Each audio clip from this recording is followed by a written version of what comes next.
आज हमारे कृषि वैज्ञानिक राजस्थान जयपुर के निवासी और शहद के मामले में इन्होंने जो जो नवाचार किए हैं अकल्पनीय है। इनकी भेंट 2019 में इंदौर मेले में हुई थी मेरी प्रथम बार। तो वहां पर इन्होंने वैक्स जो बाजार में आता है केमिकल वाला, उसकी मोमबत्ती की जगह पे मधुमक्खी के मोम से मोमबत्तियां बनाई थी। तो वो इनका नवाचार मुझे बहुत अच्छा लगा और काफी हमारी गहन चर्चा हुई और काफी बार हम बातचीत किए। तो बहुत ही बढ़िया, धन्यवाद का विषय है। और मैं कुछ ज्यादा ही बोल गया, तो राहुल शर्मा जी आए और अपना जो भी कार्य उन्होंने किया है कृषि के ऊपर, नवाचार किए हैं। और इनकी टीम भी बहुत बढ़िया है, उनकी टीम ने आगे काम करा है और कृषि 7 या 8 वर्ष इन्होंने किया है। अब बात की क्या स्थिति बताएंगे। तो मैं आदरणीय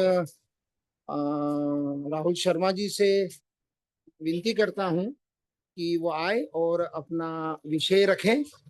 और विषय के उपरांत में प्रश्न आएंगे और प्रश्न के भी उत्तर आप देंगे। और एक और चीज है, उस दिन बात हुआ था कि आपके कुछ टीम के लोग भी इसमें जुड़ेंगे, तो आप ही उनको आमंत्रित कर लीजिएगा, क्योंकि उनको मैं जान नहीं पाऊंगा।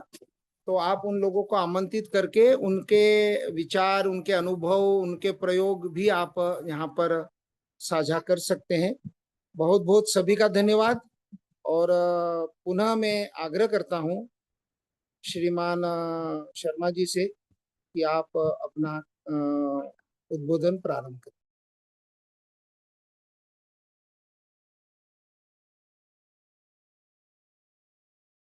नमस्कार जी। सबको सादर नमस्कार। शायद आशा करता हूँ मेरी आवाज आप लोगों को आ रही होगी। आ रही है बराबर। जी। तो जैसा कि आज का विषय है प्राकृतिक खेती और उससे जुड़े हुए जो उत्पाद हैं उनकी कैसे मार्केटिंग की जाए, उनकी कैसे ब्रांडिंग की जाए, क्योंकि प्राकृतिक खेती आज की जरूरत है, ये तो सभी को मालूम है। बहुत सारा हर जगह आप देखते हैं कि हम प्राकृतिक खेती से बहुत दूर जा चुके हैं, क्योंकि इजी सॉल्यूशन जो है वो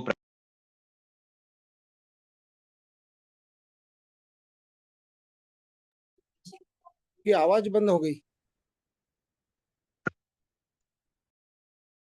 अब मुझे कनेक्शन कट गया था, पता नहीं कैसे ड्रॉप हो रही है आज कॉल बार बार। तो अब प्राकृतिक खेती की जरूरत सबको महसूस हो रही है, क्योंकि जिस तरह से इनपुट्स का इस्तेमाल हो रहा है धड़ल्ले से, और चारों तरफ जो चीजें बन रही हैं उनमें कहीं ना कहीं जहर जो है वो इतना ज्यादा समावेशित हो चुका है कि आपने एक प्रोग्राम देखा होगा टीवी पर जिस पर ये बताया गया था कि चाहे अनचाहे हम जो प्राकृतिक जो आज का कल्टीवेशन की चीजें हम इस्तेमाल कर रहे हैं, उससे हर आदमी 50 ग्राम इंसेक्टिसाइड पेस्टिसाइड तो हर साल खा रहा है।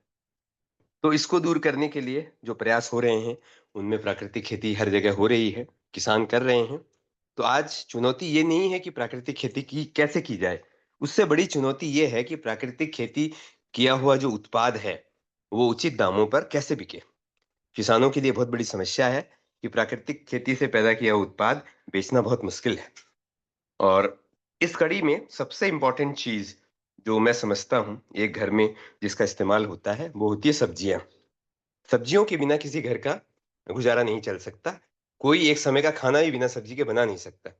आप हो सकता है दाल को अवॉइड कर लें, आप चावल को अवॉइड कर दें, किसी और अन्न का इस्तेमाल कर लें, लेकिन सब्जी सबको चाहिए। और कल्टीवेशन के पूरे इस सिनेरियो में सबसे ज्यादा अगर इंसेक्टिसाइड पेस्टिसाइड का इस्तेमाल होता है तो वो सब्जियों में होता है। ये मैं इसलिए कह पा रहा हूँ क्योंकि 2014 से लेकर के 2017 तक मैंने अनलिमिटेड इस्तेमाल करके और केमिकल की खेती की है सब्जियों की। और उसकी परिणति ये हुई कि 2017 में जब उसको बंद करना पड़ा तो 40 लाख का नुकसान हुआ। क्योंकि ये बात हम समझते नहीं है कि जैसे मृदा है हमारी, धरती है हमारी, जब एक बच्चा पैदा होता है और जो गर्भवती माता होती है उसको वापस रिकवर करने में कुछ सालों का समय लगता है। तब एक गैप दिया जाता है। हमारे यहाँ पहले ये होता था कि खेती को भी 3 महीने 4 महीने खाली छोड़ दिया जाता था। कॉमर्शलाइजेशन की इस दौर में ये देखा गया है कि किसान को जल्दी रहती है कि कैसे इस फसल को काटूं, जल्दी से खेत को सुखाऊं, उसमें हल चलाऊं और अगला बीज उसमें डाल दूं। वो धरती की जो कैपेसिटी है उसको ध्यान में नहीं रखता कि धरती का दोहन हो रहा है और दोहन कब तक होगा। तो जब आप पहली बार खेती करते हैं, कोई भी खेती करता है पहली बार, तो केमिकल के इनपुट से डाल करके बहुत अच्छी खेती होती है, मालामाल हो जाता है वो। लेकिन जैसे ही आप दूसरी बार करते हैं, तीसरी बार करते हैं, तो आपका इनपुट बढ़ता रहता है, आपका आउटपुट कम हो जाता है। उसी चक्र में मुझे जब 40-50 लाख का नुकसान हुआ, तब ये बात समझ में आई कि जो हम कर रहे हैं वो हमें ही नहीं बर्बाद कर रहा, वो जो खा रहे हैं उनको पहले बर्बाद कर रहा है। तो आप ऐसा कोई तंत्र न विकसित करें जिससे आपके घर को भी आप बर्बाद कर रहे हो और किसी और के घर को भी आप बर्बाद कर रहे हो। तब हमने ये प्रण किया कि हम केमिकल फ्री फार्मिंग करेंगे। और उसकी शुरुआत जो हमसे सबसे चुनौतीपूर्ण जो केमिकल फ्री फार्मिंग में सब्जेक्ट है, अनाज नहीं है। न तो अनाज उगाना बहुत मुश्किल है, न दलहन उगाना मुश्किल है, न तिलहन उगाना मुश्किल है। वो चैलेंजिंग नहीं है। सबसे ज्यादा चैलेंजिंग चीज है सब्जियां, क्योंकि वो बहुत शॉर्ट टर्म की खेती होती है। 3 महीने 6 महीने में सब्जी खत्म हो जाती है और एक बच्चे की तरह उन्हें पालना पड़ता है। वो हमने सक्सेसफुली जयपुर में 8 साल तक किया। तो जितने भी लोग प्राकृतिक फार्मिंग खेती कर रहे हैं, बहुत लोगों को हमने कहा है कि वो अपने जो शहर के नजदीक हैं वो सब्जियों पर काम करें और लोगों को अच्छी सब्जियां दें। क्योंकि जो भी हम आज खा रहे हैं उसका केमिकल वाले इनपुट्स का अगर हम देखा जोखा देखें तो 90% सब्जियों से आ रहा है। उसके अलावा दूसरी चीजों में नहीं है उतना। सर्दियों में जो चीजें लगती हैं, जैसे सरसों सर्दी में लगती है, या जो भी फसलें या जो भी सब्जियां नवंबर के बाद से लेकर के फरवरी की 20 तारीख तक लगती हैं और तोड़ी जाती हैं, उसमें 0% केमिकल की आवश्यकता होती है। कोई केमिकल का इस्तेमाल नहीं करता। वो पूर्ण रूप से वैसे ही प्राकृतिक है। भले ही उस जमीन में पहले से केमिकल डला हो, लेकिन उस 4 महीने की खेती में कहीं कोई 3 महीने की खेती में केमिकल डालने की जरूरत नहीं पड़ती, क्योंकि उस समय सर्दी इतनी होती है कि जो भी, जिनको हम इंसेक्ट कहते हैं, परजीवी जो है, वो उस समय होते ही नहीं है। तो प्राकृतिक खेती करने के बाद सबसे बड़ी चुनौती जो है वो है कि उसको बेचा कैसे जाए, कस्टमर तक कैसे पहुंचा जाए। उदाहरण के तौर पर सब जानते हैं दाल बहुत अच्छी होती है, लेकिन क्या इसके साथ ये भी जानते हैं कि दाल के प्रोसेस अगर अच्छा नहीं है तो आप दाल कितनी भी प्राकृतिक पैदा कर लें, वो प्रोसेस ही उस दाल को बिगाड़ देगा। जहां उस दाल का जो आवरण है, उसका जो छिलका है, उस छिलके को हटा दिया जाता है। हमारे शरीर पर भी एक आवरण है, वो चमड़ी है। भगवान ने चमड़ी इसलिए दी है कि अंदर जो अ, हमारा मांस है, हमारी जो मांसपेशियां हैं, हमारी जो छोटी छोटी सूक्ष्म जो नलिकाएं हैं, उनको बाहरी चीजों से सुरक्षित कौन रखेगा? तो ये आवरण रखेगा, मतलब ये चमड़ी रखेगी। इसी तरह से हर अनाज के ऊपर भी एक आवरण है जिसे हम ब्रान कहते हैं, और वो एक अनाज का सबसे इंपॉर्टेंट कंपोनेंट है। कि अनाज के अगर हम टुकड़े करें तो अनाज के 3 भाग होते हैं। एक होता है ब्रान, एक होता है एंडोस्पर्म, और एक होता है जर्म। जो सबसे सेंट्रल पार्ट होता है जर्म, और जो सबसे हार्ड होता है डाइजेस्ट करने में। तो जिन लोगों को डाइजेशन की प्रॉब्लम है, उनके लिए ब्रान जो, वो जर्म जो है, वो बड़ा टिपिकल चीज है। तो हम उसका छिलका उतार रहे हैं। आप लोगों ने अगर देखा हो तो अरहर दाल के ऊपर कोई छिलका नहीं होता, लेकिन जो प्राकृतिक किसान हम लोगों के साथ जुड़े हैं, जहां से अरहर दाल हमारी आती है और आगे दी जाती है, उसको हाथ की चक्की से दला जाता है, वो मशीन में नहीं दली जाती। और हाथ की चक्की से दलते समय आप ये मानिए तकरीबन 70% दाल ऐसी होती है जिसका बाहरी आवरण उतरता नहीं है, उसके बाहर छिलका रहता है। और उस दाल को जब बनाते हैं, अरहर दाल को, तो नमक डालने की भी जरूरत नहीं पड़ती। थोड़ा सा दाल वैसे भी नमकीन सी होती है, नमक अगर आप डाल देते हैं तो ज्यादा नमकीन हो जाती है।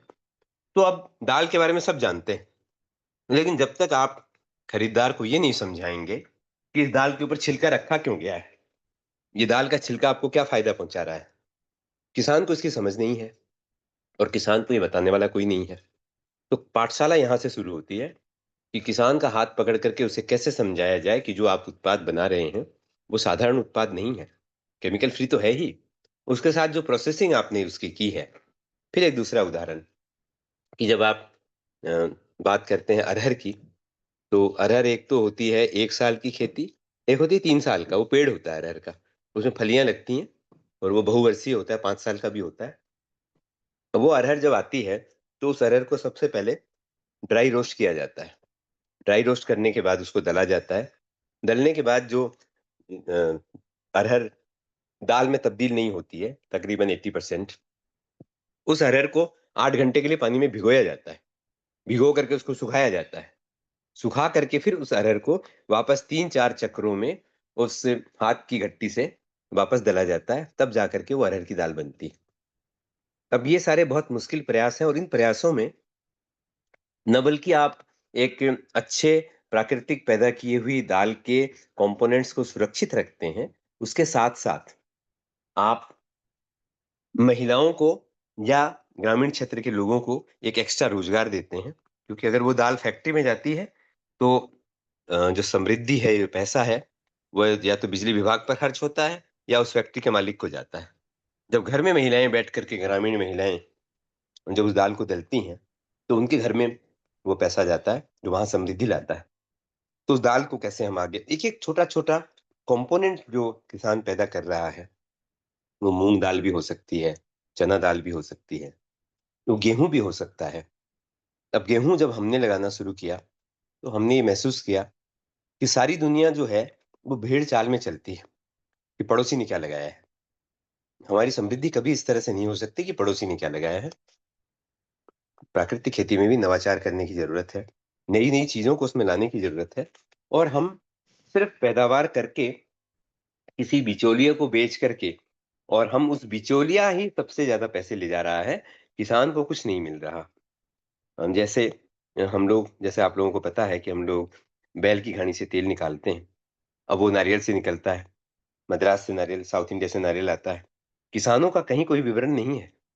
तो कल हमारे जो देने वाले हैं उनको हमने कहा कि किसानों को इसमें इंक्लूड कीजिए, ताकि किसानों को ये महसूस हो कि जो बैल बाबा के नाम से तेल बेचा जा रहा है, उस ब्रांड को एस्टेब्लिश करने में हमारा योगदान है, क्योंकि हम उन्हें नारियल देते हैं।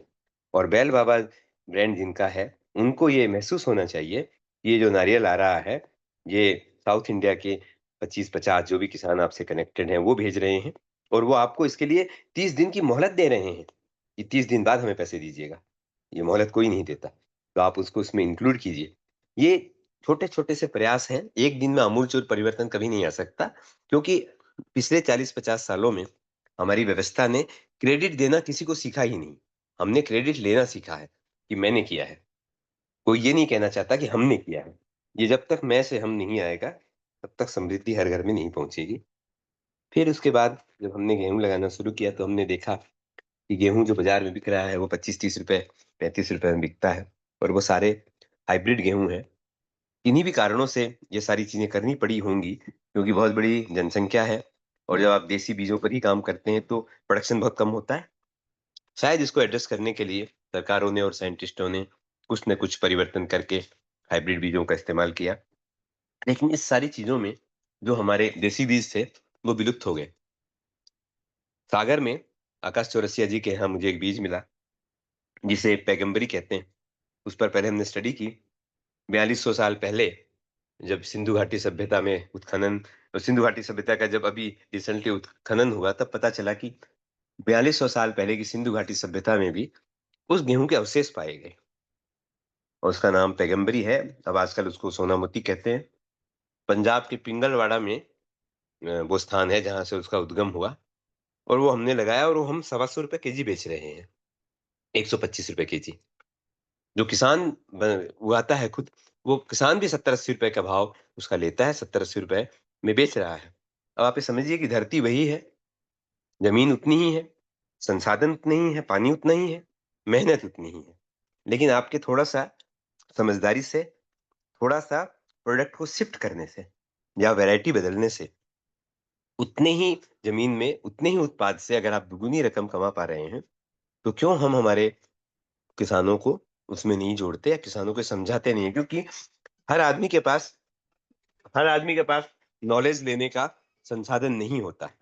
कुछ लोग होते हैं जिनको नॉलेज होता है, लेकिन अधिकतर ये देखा गया है इस तरह का नॉलेज को शेयर नहीं करना चाहता, वो अपने पास इकट्ठा करके रखना चाहता है। नॉलेज शेयरिंग नहीं होगी तो नॉलेज यहीं खत्म हो जाएगा। इसी तरह से जब हमने, क्योंकि मैं मेरा ही उदाहरण दे सकता हूँ या हमारे से जुड़े हुए लोगों का उदाहरण दे सकता हूँ कि कैसे इतने बड़े केमिकल फार्मिंग को करने के बाद हुए नुकसान के बाद आत्महत्या का निर्णय करने वाला एक व्यक्ति जो आत्महत्या करना चाहता है क्योंकि खाने के लिए घर में दूसरी वक्त का भोजन नहीं है।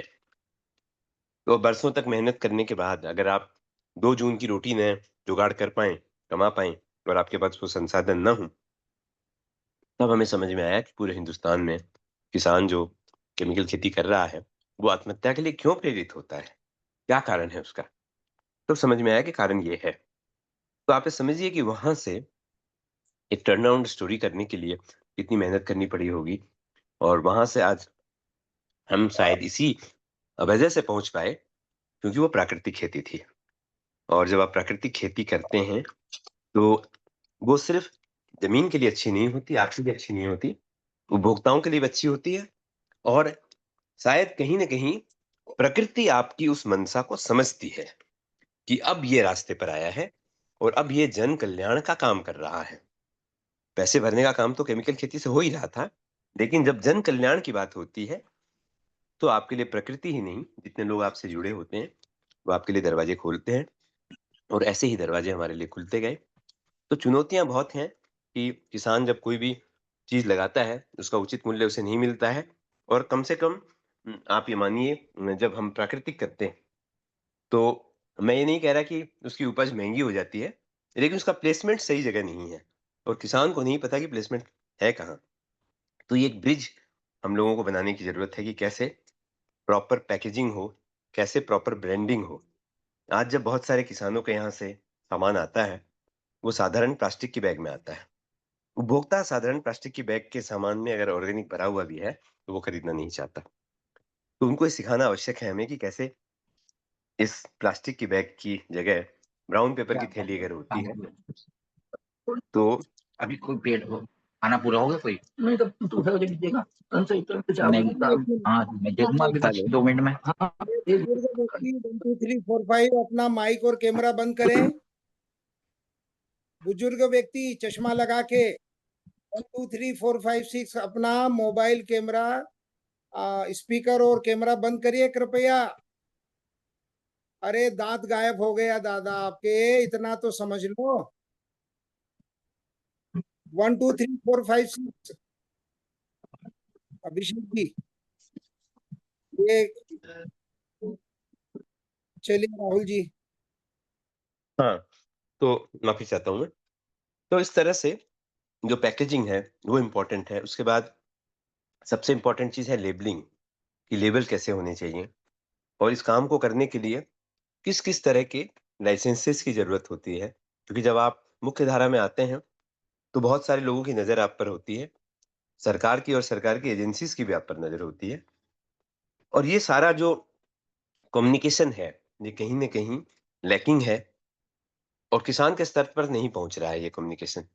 तो किस तरह का ब्रांड होना चाहिए, ब्रांड कैसे बनता है, कैसी लेबलिंग होनी चाहिए, कहाँ प्लेसमेंट होना चाहिए, ये सारी चीज़ें जो आज खेती नहीं कर रहा है, जिसका खेती से दूर-दूर तक कोई लेना-देना नहीं है, वो किसानों से सामान लेकर के अपना ब्रांड बना करके प्रसिद्धि और समृद्धि दोनों पा रहा है, जबकि उसकी मेहनत 10% से ज़्यादा नहीं है।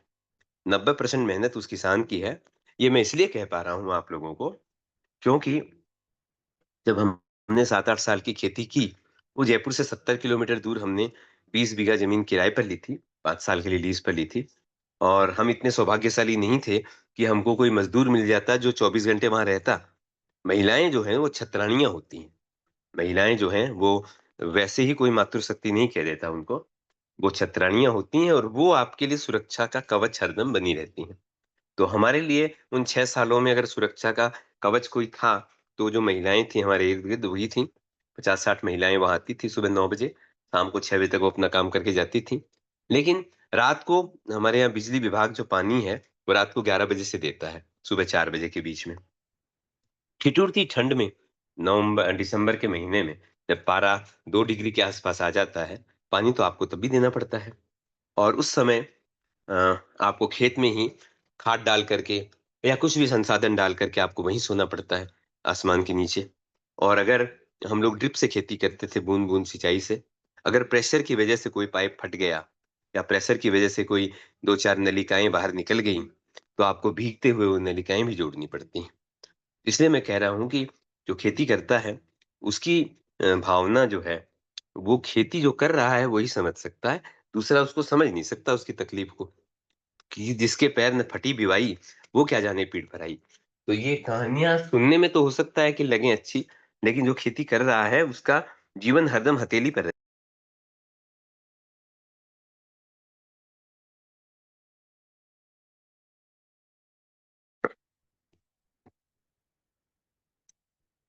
उसके लिए ये बहुत बड़ी चैलेंज है और वो जो सबसे बड़ी चैलेंज ले रहा है, उसका हमारे जीवन में उसके लिए हमारे जीवन में हमने कोई स्थान नहीं दे रखा है।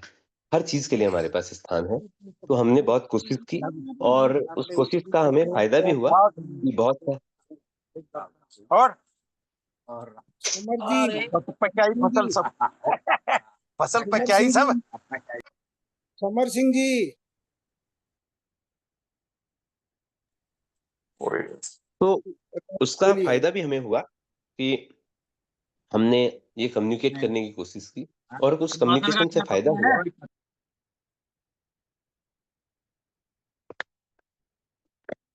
हाँ जी। हेलो। हाँ, बोलिए, बोलिए, बोलिए। हाँ, हाँ।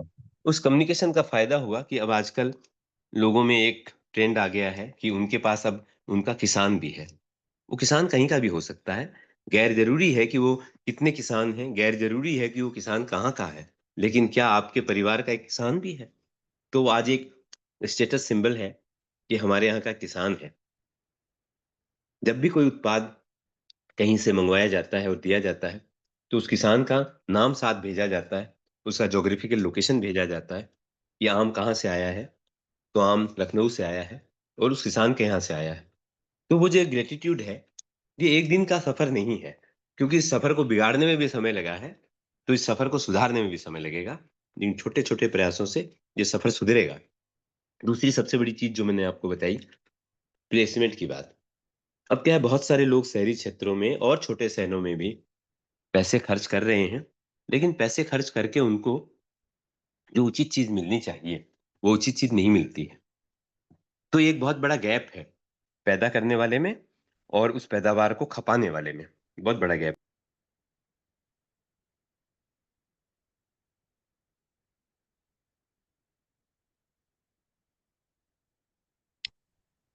माफ़ी चाहता हूँ, यहाँ शायद कनेक्शन में कोई गड़बड़ है, तो बार-बार अपने आप कॉल ड्रॉप हो रही है, क्षमा प्रार्थी हूँ मैं।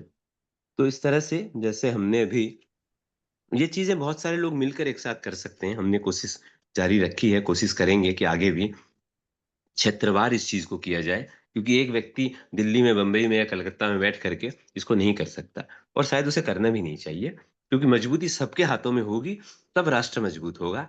एक व्यक्ति के हाथों की मजबूती से राष्ट्र मजबूत नहीं हो सकता। तो अभी हमने प्रयास किया कि हमने एक भारत भोज बॉक्स, एक इस तरह का हमने प्रयास किया है, जहाँ उत्तराखंड से भी, गुजरात से, मध्य प्रदेश से, उत्तर प्रदेश से, महाराष्ट्र से और बहुत सारे राज्यों से जो नायाब चीज़ें हैं, मतलब हाथ की घटी से निकली हुई दाल हर जगह नहीं मिलती, कुछ ही लोग करते हैं। ऐसी चीज़ों को कैसे आगे ले जाया जाए, ताकि लोगों में एक अवेयरनेस क्रिएट हो और इसकी डिमांड और बढ़े। अब इसकी डिमांड बढ़े, आज अगर 200 केजी अरहर की दाल घटी से पैदा की जा रही है, कल अगर 2000 केजी की डिमांड होती है, तो कहीं न कहीं वो अरहर की दाल किसी किसान के यहाँ से आएगी और किसी किसान के यहाँ लगी हुई हाथ की चक्की से कोई महिला उसे निकाल रही होगी। तो समृद्धि उस महिला के घर भी जाएगी और वो मल्टीप्लाई होगी।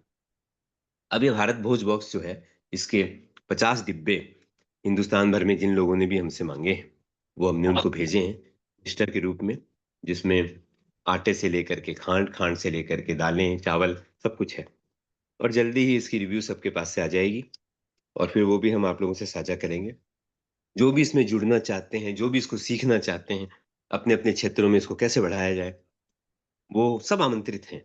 क्योंकि एक फूड प्रोसेसर होने के नाते और एक पुराना कृषक होने के नाते या आज जिस तरह का हम काम कर रहे हैं, उस नाते हमने दुनिया में ये देखा है कि शेयरिंग कोई नहीं करना चाहता, क्योंकि हर आदमी के मन में एक भय व्याप्त है, जो भय है नहीं एक्चुअली, वो खुद का क्रिएट किया हुआ भय है कि अगर मैं कुछ बता दूंगा तो मेरा क्या होगा। वो ये नहीं समझते कि कोई भी व्यक्ति 140 करोड़ लोगों को खिला नहीं सकता, कोई भी ये व्यक्ति 140 करोड़ लोगों तक पहुंच नहीं सकता। पहुंच की एक सीमा है, तो हम हमारी सीमाओं में रहें और दूसरे को उसी सीमा में रहने दें और सब मिलकर के एक ब्रांड बनाएं। जैसे एक रूपता ब्रांड में होती है। आज एचएलएल इतना सक्सेसफुल क्यों है, या इतनी बड़ी सारी कंपनियां इतनी सक्सेसफुल क्यों हैं? क्या वो खुद बनाती हैं सारे उत्पाद? वो नहीं बनाती सारे उत्पाद, वो अपने ब्रांड के तले काम कर रही हैं। कॉलगेट की कॉलगेट बनाने वाले भी बीसीओ वेंडर हैं, बीसीओ कंपनियां हैं अलग अलग क्षेत्र में, जो कोलगेट को कोलगेट का सामान बना के दे रही हैं। इसी लेकिन कोलगेट के ब्रांड या एचएलएल के ब्रांड के अंतर्गत सब कुछ हो रहा है। तो तो साधारण जनमानस को एक बहुत बड़ा ब्रांड दिखाई देता है। आज हम छोटे छोटे प्रयास हर जगह कर तो रहे हैं, लेकिन हम स्कैटर्ड हैं, हम टूटे हुए हैं, हम में एकजुटता नहीं है। यही सारे लोग मिल करके और अगर एक ब्रांड बनाएंगे, जैसे कि अभी हमारा जो प्रयास आप लोगों ने सुना कि हम लोग बैल की घानी से तेल निकालते हैं, तो मैं आपको बता दूं कि हमने कोई अनूठा प्रयास नहीं किया है। हम कोई अकेले नहीं हैं, बहुत लोग हैं हिंदुस्तान में जो बैल की घानी से तेल निकाल रहे हैं। यूपी में बहुत लोग हैं जिनको हम जानते हैं, लेकिन वो तेली बन चुके हैं, वो तेल का व्यवसाय करते हैं। हम तेल का व्यवसाय नहीं कर रहे। इन दोनों में फर्क है। उन्होंने 10-10 घानियां लगा रखी हैं।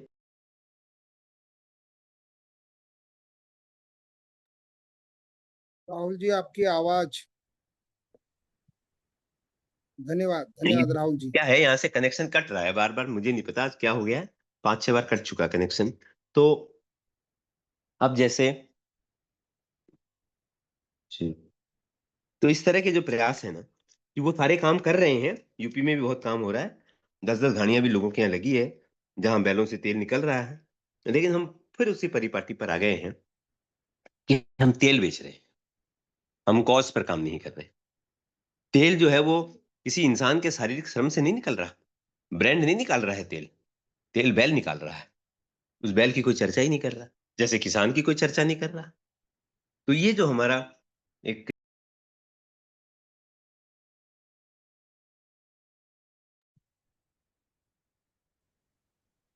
ये जो एक अलग तरह की हमारी विचारधारा विकसित हो गई है, तो अब तेल निकालने से कुछ नहीं होता जब तक उस तेल के बारे में बताया न जाए, या बैलों से तेल निकालने वालों का एक समूह न बने कि हिंदुस्तान भर में जितने बैलों से तेल निकालने वाले हैं वो सारे एक साथ हों और वो सारे एक ब्रांड को प्रमोट करें, वो सिर्फ बैल की बात करें। तो कैसे क्रांति नहीं होगी? क्रांति होगी। लेकिन जब हम अपने अपने क्षेत्र में अपने अपने नाम से काम करेंगे तो एकजुटता कभी भी नहीं आएगी। तो हमारे से जो लोग जुड़े हैं उनके साथ एक शर्त है हमारी कि जब भी आप अपने यहाँ कहानी शुरू करेंगे, बैल से तेल निकलेगा, शर्त ये है कि हम उसी को इंक्लूड करेंगे जो वहां बैल बाबा के नाम से बोर्ड लगाएगा, और बोतल के ऊपर आप अपना कुछ भी नाम रख सकते हैं, लेकिन ब्रांड जो है वो बैल बाबा ही होगा, ताकि 25 जगह जब तेल निकले तो हर जगह एक रूपता दिखाई दे और एक समूह दिखाई दे कि ये 25 लोग हिंदुस्तान के अलग अलग राज्यों के हो सकते हैं, लेकिन एक बैनर के तले खड़े हैं। और वो एक बैनर के तले तले खड़े हुए लोग टुकड़ों में दिखाई नहीं देते, वो सामूहिक दिखाई देते हैं। और सामूहिक जब दिखाई देते हैं तब उनकी आवाज सुनी जाती है, अकेले की आवाज कोई नहीं सुनता। शायद जो मुद्दा मुझे दिया गया था, प्राकृतिक खेती की चैलेंजेस, उससे थोड़ा मैं भटक गया हूँ। शायद नहीं भी भटका हूँ, क्योंकि बात ये है, सक्सेस होने का मूल मंत्र सिर्फ ये है प्राकृतिक खेती करने के बाद कि आप उसकी प्रोसेसिंग और उसकी ब्रांडिंग और प्लेसमेंट कैसे करें। प्लेसमेंट अगर सही जगह है तो अद्भुत है। जैसे अभी वर्ल्ड फूड इंडिया में गए, उस दिन भी मैंने आपको बताया था कि वर्ल्ड फूड इंडिया में सिक्किम का जो वो था स्टॉल, वो एक प्रेरक स्टॉल था जिसमें मर्द नाम का कोई था ही नहीं। ठीक है, कौन कहता है कि मर्दों से दुनिया चलती है? ठीक है, महिलाओं ने सब कुछ कर दिखाया। छोटे छोटे से उनके प्रयास हैं, अचार से लेकर के मुरब्बे और बहुत सारी चीजें। और बड़ा अद्भुत लगा मुझे कि महिलाएं कितना आगे बढ़ चढ़ के काम कर रही हैं और पूरा प्रांत जो है वो नेचुरल फार्मिंग पर काम कर रहा है। तो ये छोटी-छोटी सी चीजें हैं, ऐसा नहीं है कि हम उत्तराखंड में ये नहीं कर सकते या हम ये यूपी में नहीं कर सकते। किसान की मानसिकता में बदलाव तब आएगा जब किसान को ये भरोसा होगा कि मेरा बना हुआ उत्पाद जिस भाव में मैं चाहता हूं उस भाव में बिक जाएगा। किसान ही एक ऐसा है जिसके बने हुए उत्पाद का कोई भाव नहीं है। उसका भाव खरीदार तय करता है, बेचने वाला तय नहीं करता। तो जब तक हम इस शिफ्ट को किसान के खुद के पास ये अधिकार नहीं होगा कि वो अपना भाव तय करे, वो तब होगा जब किसान भेड़ चाल से निकल करके बाहर आएगा।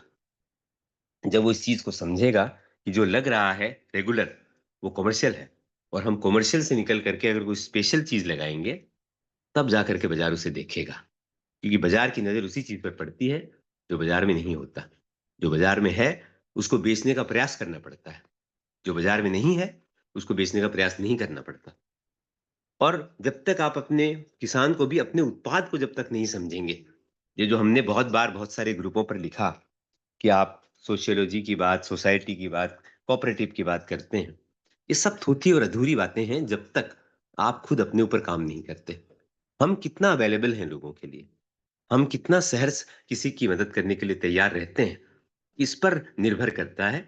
25 लोगों का एक समूह हमने बना दिया जो कोऑपरेटिव सोसाइटी है और वो 25 कभी भी किसी दूसरे की मदद करने को तैयार ही नहीं हुए जिंदगी में, तो वो कैसी सोसाइटी चलाएंगे? वो सोसाइटी नहीं चलेगी। सबसे पहले अपने ऊपर काम करना जरूरी है। और दूसरा, एक नए संयंत्र को शुरू करने से पहले जो 25 लोग जुड़े हैं, वो जो काम कर रहे हैं, उसकी कोई चर्चा ही नहीं करना चाहता कि भाई हमारे बीच में एक किसान भी है उत्तराखंड का, हमारे साथ एक तमिलनाडु का किसान है। किसी को रुचि नहीं है कि वो तमिलनाडु का किसान लगाता क्या है, उत्तराखंड वाले के पास है क्या। तो जब तक उत्तराखंड वाले और उस चेन्नई वाले किसान के प्रोडक्ट को हम आगे नहीं बढ़ाएंगे, तब तक नया प्रोडक्ट ला करके कौन सा बेच लेंगे हम? नहीं बेच सकते। तो जो हैं उनको पहले समृद्ध करें, उसके बाद किसी नए प्रोडक्ट को लाएं, तब समृद्धि अपने आप आएगी। और पदार्थ को जब हम समझते हैं, अभी प्रधानमंत्री महोदय ने बहुत बारों से एक सी बकथॉर्न का जिक्र किया है। वो भी प्राकृतिक खेती से ही पैदा हो रहा है लद्दाख में, और वो वहां से हमारे पास आता है और हम लोगों को उसे देते हैं। और कितना भी प्रयास क्यों न कर लिया जाए, जो भी आ रहा है उसमें प्रिजर्वेटिव, जो क्लास 2 प्रिजर्वेटिव है उसका इस्तेमाल होता है। हिंदुस्तान भर में जहां से भी सी बकथॉर्न आता है उसमें क्लास 2 प्रिजर्वेटिव होता है। इसी मेले में एक व्यक्ति से हमारी मुलाकात हुई, तब हमें पता चला कि 50 लाख रुपए की एक संयंत्र होता है। उस संयंत्र में आप एक तरफ से फल डालते हैं, कुछ करने की जरूरत नहीं है, संयंत्र अपने आप सब कुछ करता है। बीज निकाल देता है, छिलका उतार देता है, पल्प बना देता है, बिना किसी मिश्रण को साथ मिलाए। और आखिरी में बिना मैनुअल इंटरवेंशन के वो पैकेट पैक कर देता है, जिसकी सेल्फ लाइफ 18 महीने होती है। अब हमारे प्रोडक्ट को पहचान की वजह से कि हमने प्रोडक्ट को खेती से कैसे सीबकथॉर्न पैदा होता है और सीबकथॉर्न के कितने उत्पाद बन सकते हैं, इन सारी समझ को हमने जो 1.5 साल में समझा, तब हम इस इंपॉर्टेंस को समझ पाए कि इस 50 लाख के संयंत्र से जो पल्प निकल रहा है वो हिंदुस्तान का सबसे अद्भुत पल्प है। और भाग्य से कहिए कि वो 200 केजी पल्प हमने भी खरीदा है और वो 200 केजी पल्प अब यहाँ जो भी खरीदार हैं उनको दिया जाएगा। तो सवाल सिर्फ ये नहीं है कि आपने कोई भी एक उत्पाद बनाया, उस उत्पाद से कितने उत्पाद बन सकते हैं, क्योंकि बाजार में आने के बाद उस उत्पाद से बहुत सारे उत्पाद बनते हैं। बहुत सारे लोग शायद ये भी कहेंगे, यहाँ मैकेनाइजेशन की बात करेंगे। सबसे बड़ी मुसीबत ये है कि जब भी हम किसी उत्पाद पर काम करना चाहते हैं, आपको सलाह देने वाले बहुत सारे लोग मिलेंगे जो ये कहेंगे कि ये संयंत्र लगाइए, वो संयंत्र लगाइए, ऐसा मैकेनाइजेशन कर लीजिए और इसको मशीन से पैक कर लीजिए। तो मैं आप लोगों को बता दूं कि पूरे हिंदुस्तान के 2500 राज्यों में 500 लोकेशन पर जो भी सामान हम आज बेच रहे हैं, मैकेनाइजेशन के नाम पर जीरो है। हमारे पास कोई मैकेनाइज्ड फॉर्मूला नहीं है, सब कुछ हाथों से तैयार होता है। 3-4 लोग हम हैं, वो सब कुछ हाथों से तैयार करके और ऑनलाइन भी बेच रहे हैं, व्हाट्सएप पर भी बेच रहे हैं, मेलों में भी बेच रहे हैं और डायरेक्ट जो कंज्यूमर्स हैं उसको भी बेच रहे हैं। तो मैकेनाइजेशन इजी प्रोसेस कर सकती है, लेकिन मैकेनाइजेशन कंपलसरी है, ये कोई कहना चाहे तो इसको मैं सिरे से खारिज करता हूँ कि मैकेनाइजेशन इज नॉट कंपलसरी। आपकी भावना क्या है, आप किस भाव से बना रहे हैं, आप कितने डेडिकेटेड हैं, ये सबसे इंपॉर्टेंट है। मैकेनाइजेशन इंपॉर्टेंट नहीं है। एक छोटे से जो गैस का बर्नर होता है हलवाई के यहाँ, ऐसे गैस के बर्नर के ऊपर एक 300-400 लीटर का बर्तन रख करके और 1 साल में 5 करोड़ का शरबत बना के बेच सकता हूं मैं 4 लोगों की टीम के साथ। तो किसने कहा है कि 1 करोड़ रुपए का संयंत्र लगाने की जरूरत है? नहीं है जरूरत। ये हमने कभी भी हमारे जो किसान हैं, जो काम करना चाहते हैं, उन तक कम्युनिकेट किया ही नहीं कि 1 रुपया जेब में रखे बिना भी एक ब्रांड स्थापित किया जा सकता है। हाँ, ये जरूर है कि इसको स्थापित करने में कुछ समय लगेगा, वो फौरी तौर पर तो नहीं होगा। आहिस्ते आहिस्ते चरणबद्ध तरीके से आप आगे चलेंगे, 2 4 5 साल लग सकते हैं आपको पहचान बनाने में। लोग आपको विजुअलाइज कर रहे हैं उसके बारे में, लेकिन वो पहचान बन जाती है। वो इसलिए बन जाती है कि मैं यहाँ कोई किताबी ज्ञान नहीं दे रहा हूँ, मैं यहाँ वो कह रहा हूँ जो मेरे जीवन में 2018 के बाद से आज तक घटित हुआ। कि आज अगर हम मैं दुनिया में मैं किसी को नहीं जानता था जी, 2018 में किसी को नहीं जानता था। आज अगर हम किसी एयरपोर्ट पर जाएं, किसी रेलवे स्टेशन पर जाएं, किसी मेले में जाएं, तो भाग्य से कोई ना कोई ऐसा है जो पहचान लेता है कि हाँ जी राहुल जी, आपकी आवाज सुनी थी या आपकी फोटो वहां देखी थी। तो ये एक रात का सफर नहीं है, ये बहुत आहिस्ते आहिस्ते किया हुआ सफर है और मैकेनाइजेशन के नाम पर जीरो है। यहाँ बोतल भरने के लिए भी कोई संयंत्र नहीं है, पैकिंग करने के लिए भी कोई संयंत्र नहीं है, सब हाथों से हो रहा है और सक्सेसफुली हो रहा है। मैं बात हम बात करते हैं स्केलिंग की, तो 5 7 10 करोड़ का बिजनेस भी आप 4 लोगों की टीम से आराम से कर सकते हैं और हम कर रहे हैं। तो इसलिए मैं हर व्यक्ति को ये कहता हूं कि जिसको भी जीरो पैसा लगा के ब्रांड बनाना हो, उसको कहीं जाने की जरूरत नहीं है, किसी इंस्टीट्यूट के धक्के नहीं खाने, हमारे पास आ जाइए, हम बताएंगे आपको। क्योंकि इंस्टीट्यूट तो नहीं बताएगी जी, इंस्टीट्यूट इसलिए नहीं बताएगी कि हम भी मोहताज थे, ऐसी बात नहीं है नहीं थे, हमारे पास भी पैसे नहीं थे और हम 1 2 इंस्टीट्यूट में गए और हमने उनको कहा कि आपके यहाँ इंक्यूबेशन लेने के लिए 1 लाख रुपए की जरूरत है। तो एक स्पेशल केस समझ करके एक नया उत्पाद हमने दुनिया में पहला मोटे अनाज का शरबत बनाया, उसका आदर करके ही आप हमें इंक्यूबेशन की फीस माफ करके हमको इंक्यूबेट कर दीजिए। तो वो नहीं हो पाया, फिर हमने कहा आधे पैसे ले लीजिए। मुझे ये भी कहना पड़ा कि इस 1 लाख रुपए को जुगाड़ने के लिए, इकट्ठा करने के लिए मेरी बीवी के गहने मुझे गिरवी रखने पड़ेंगे, तब मेरे पास 1 लाख आएंगे, नहीं तो आ नहीं सकते। तो इंस्टीट्यूट जो होती है या सरकारी जो उपक्रम होता है या जो सिखाने वाले होते हैं, वो कानों से बहरे होते हैं, उनके कान नहीं होते। उनको एक ही बात समझ में आती है कि पैसे जमा कराइए और हमसे ज्ञान लीजिए, बस, इसके आगे कुछ नहीं। लेकिन ज्ञान ऐसे नहीं होता, कम से कम मैं तो नहीं मानता जी। मेरे पास जो है, मैंने जो सीखा है, कोई भी कभी भी आकर के उसे सीख सकता है, हम कभी मना नहीं करते, क्योंकि ये ब्लॉकेज है। जो बड़े बड़े इंस्टीट्यूट्स हैं, उनकी अपनी मजबूरी होगी, मैं नहीं कहता कि उनकी मजबूरी नहीं है, लेकिन उस मजबूरी से बड़ी मजबूरी जो काम करना चाहता है उसकी है, कि वो काम करना चाहता है, ईमानदारी से काम करना चाहता है, अपने घर का पेट भरना चाहता है, अपना ब्रांड बनाना चाहता है और पैसा नहीं है तो कोई अपराध नहीं है। लेकिन साथ देने वाला नहीं मिलता, बिरले ही होते हैं जिनको साथ मिल जाता है, और साथ मिलता है तो सक्सेसफुल भी हो जाते हैं। जैसे हमें साथ मिला, हम नहीं कह रहे कि हमें साथ नहीं मिला, हमें हमारे खरीदारों का साथ मिला। कि अगर हमने कभी, यही बात किसान को सीखनी जरूरी है कि इधर उधर सामान बेचने से कुछ नहीं होगा, आपको अपना एक तंत्र बनाना पड़ेगा, आपको अपना बाजार डेवलप करना पड़ेगा। हर आदमी का अपना बाजार है, जब तक किसान अपना बाजार डेवलप नहीं करेगा, आज मुझे जो बातें आ रही हैं वो सिर्फ इसलिए आ रही हैं क्योंकि मैंने मेरा खुद का बाजार विकसित किया है। पूरे हिंदुस्तान में खरीदार जो है वो हमसे जुड़ा हुआ है, ऐसे जैसे कि परिवार से जुड़ा हुआ है। वो बनाने में हमको बरसों लग गए। तो ये हर किसान के घर की कहानी हो सकती है। उसके लिए किसान को अपनी सीमाओं को तोड़ करके बाहर निकलना पड़ेगा, उसको कुछ सीखना पड़ेगा, उसको झुकना पड़ेगा, उसको मुखिया का रोल अदा करना पड़ेगा। तो मुखिया का रोल जब वो अदा करेगा, तब लोग आकर के उससे जुड़ेंगे। और पैसा या ब्रांडिंग, ये सब कोई बड़ी कंपनियों के हाथ की चीज नहीं है। जिसमें जज्बा है, जिसमें डेडिकेशन है, वो इस चीज को आराम से कर सकता है। अब ब्रांडिंग के बारे में, पैकेजिंग के बारे में, लेबलिंग के बारे में, प्लेसमेंट के बारे में कोई भी सवाल करना चाहता है, कोई कुछ सीखना चाहता है, तो वो हमसे सवाल कर सकता है। वो बताने के लिए हम सहज तैयार हैं। मुझे लगता है कि जो मैंने सीखा, जो मेरा अनुभव पिछले 7-8 साल का है, वो मैंने आप लोगों से साझा किया।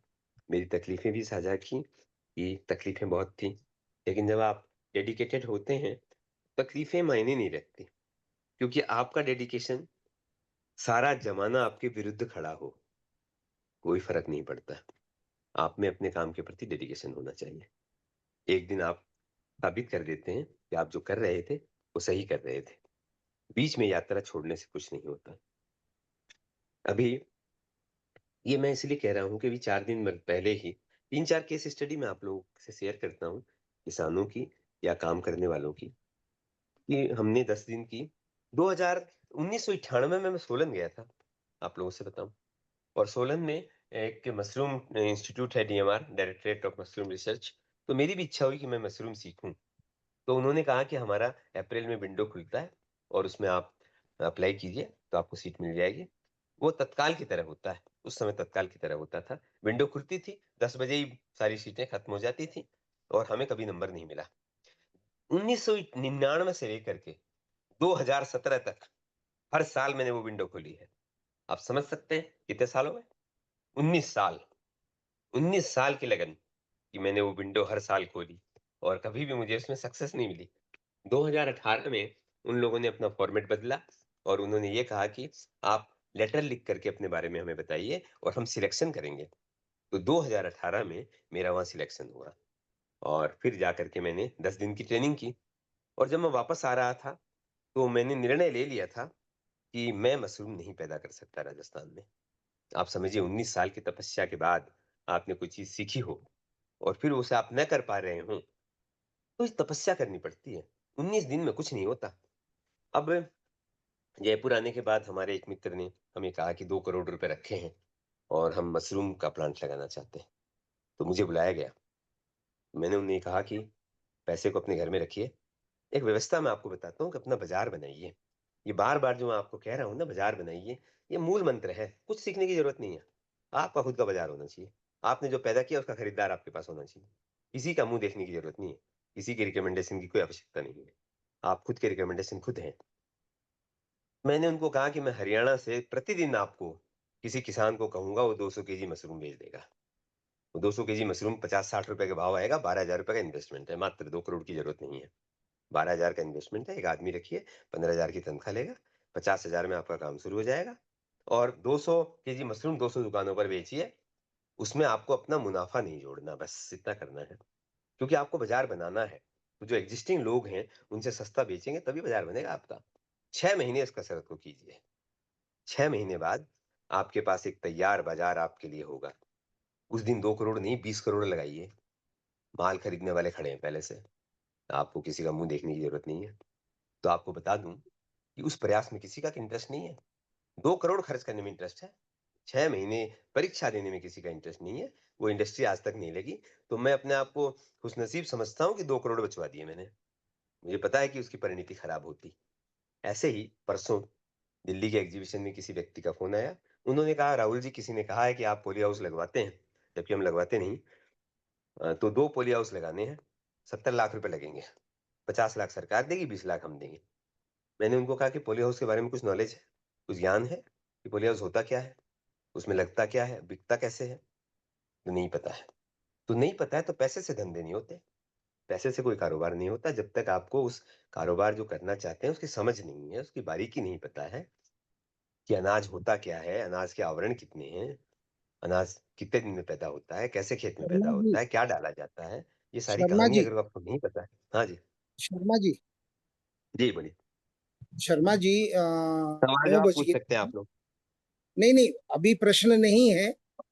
हाँ। अभी 9 बज गया है। आपकी टीम के कुछ बंदे आए हैं क्या इसमें? नहीं, अभी वो सारे 6 बजे चले जाते हैं जी अपने-अपने घर। तो और मैंने बता भी नहीं पाया उनको क्योंकि मेरे को लेट इन्फॉर्मेशन मिली थी। तो टीम जैसे ही टीम अगली से बार हुँ, टीम से जी। मतलब आप कहीं प्रयोग करे हैं, इधर उधर दाएं बाएं का बताया था आपने, वो सब लेमन ग्रास का मेरे को बताया मैं था। समझ गया, मेरे को क्या है कि मैं एग्ज़िबिशन में था और इसकी इत्तला मुझे आज ही मिली। तो उन लोगों को कम्युनिकेट करने का समय भी मुझे नहीं मिला। मैं एक बार कम्युनिकेट कर लूँ, उनको इकट्ठा कर लूँ, वो 10-15 लोग जो भी हैं, वो जिस चलिए दिन कोई बात मंच पर नहीं, उपस्थित होने के लिए तैयार होंगे, उस दिन मैं नहीं आप लोगों करेंगे, को दोबारा इत्तला दूँगा। अपन लंबा नहीं करेंगे। अभिषेक जी, हाँ। अभिषेक जी आपका कोई प्रश्न या कुछ बोलना? अभिषेक जी, अभिषेक दादा कुछ बोलना चाहते हैं या पूछना चाहते हैं? चलिए धन्यवाद। आ- डॉक्टर आज राजाराम जी आज यादव। आचार्य डॉक्टर जी, राजा आचार्य जी, त्रिवेदी मैं जी अभी निवेदन ये कर नहीं, नहीं आप अभी नहीं बोलेंगे, अभी नहीं बोलेंगे। मैं 3-3 हाथ यहाँ उठे हुए हैं, 3-3 हाथ उठे हुए हैं। अरे मैं नहीं नहीं, मैं हाथ उठने वाली बात नहीं कर रहा हूँ। मैं ये बोल रहा हूँ कि अभी शर्मा जी पूरा बोल रहे हैं, क्योंकि बहुत महत्वपूर्ण काम की बात कर रहे हैं वो। द्विवेदी जी उन्हें थोड़ा आप पर्सनली फोन लेके, द्विवेदी जी आप पर्सनल फोन लेके और पूछ लीजिएगा। 9:02 3 मिनट हो गया है। अभी प्रश्न उत्तर भी आएंगे, नंबर एक चीज, और बाकी फिर उसके ऊपर आप प्रश्न कर लीजिए, क्योंकि कहानी बहुत लंबी है। हम इसको रात भर नहीं चलाना, 9:30 बजे बंद करना है इसको। ले लो मेडिसिन।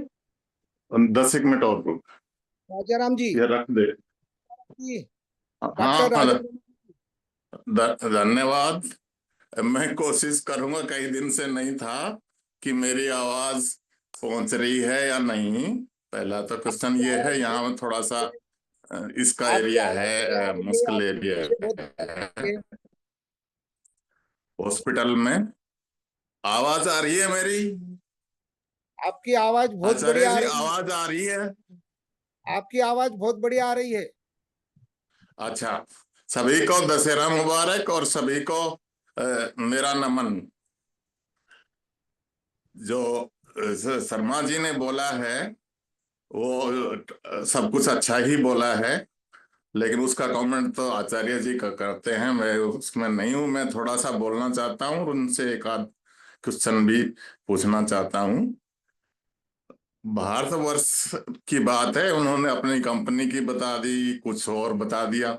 मेरे ख्याल से तो अभी पूरी गवर्नमेंट और ऐसे राहुल शर्मा जैसे और भी बहुत लोग हैं, हमारे देश में केवल 1.27% ये जो अप्राकृतिक खेती कह रहे हो, भारत में इसको स्थायी खेती भी कहते रहे हैं हमारे पुराने किसान।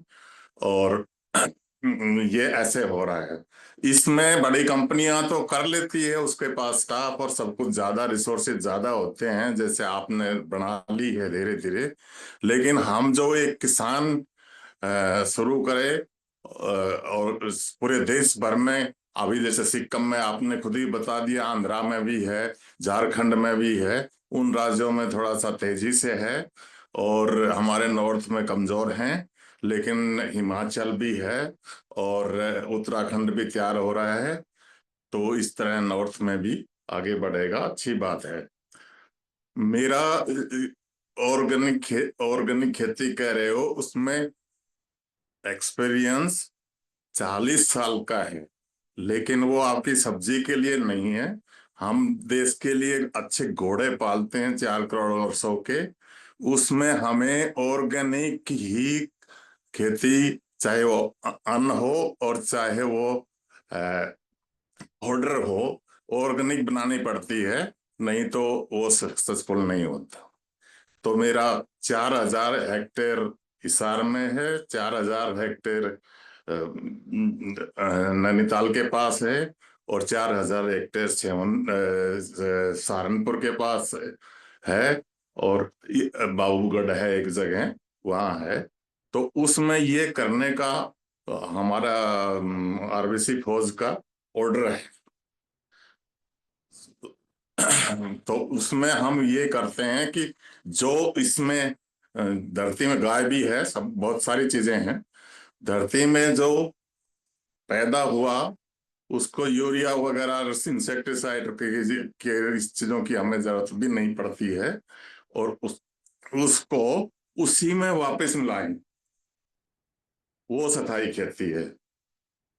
और प्राकृतिक चीजों को जितने भी इसके लिए बनी है उसी में वापस चलता जाए, तो उसका वही स्टैंडर्ड भी बना रहे, और उसमें जो प्रोडक्ट आए वो जो आपके काम का है आप ले लीजिए, बाकी उसको वहीं से प्रोसेस करके उसी में जाए।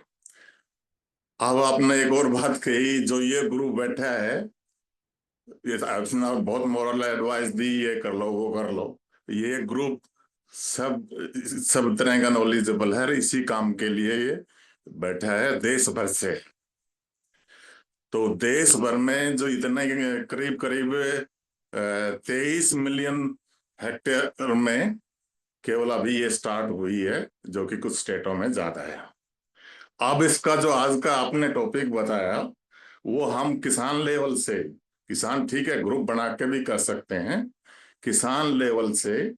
और हम चाहते हैं कि हमारा ग्रुप इतना छोटा और ऐसे होगा कि उसको उस सारे काम अपने आप करने में, प्रोसेस में सारे काम अपने आप बाजार में ले जाने में तकलीफ है, रिसोर्सेज नहीं है। तो उसके लिए भी आप कुछ एडवाइस करिए। और ये देश भर में इतने 20-25 साल में 1%, 1.2% आया, इसका तो कोई खास है नहीं, तेजी से कैसे बढ़े। दूसरा इसका है शुद्धता, गुणवत्ता और उसकी जांच बगैर जो किसान है मार्केट में, या और किसान को भी, किसान खुद भी डॉक्टर की तरह घरेलू किसान बन सकता है, तो उसको तो देगा, लेकिन इस तरह उसका मार्केट और उसकी शुद्धता जैसे आपने कर ली है, वो ये सब लोग ग्रुप बना के या कैसे बना के आगे बढ़ें। दूसरा ये है। तीसरा ये है कि इसको तेजी से कैसे फैलाएं। उसमें मेन रीजन है कि अवेयरनेस। अवेयरनेस जो ये किसान पैदा कर रहे हैं वो तो समझ रहे हैं, लेकिन अवेयरनेस जो खरीदने वाला है उसमें ही नहीं है, वो लेना ही नहीं चाहता। तो और तीसरा एक और भी एग्जांपल मैं बता दूंगा।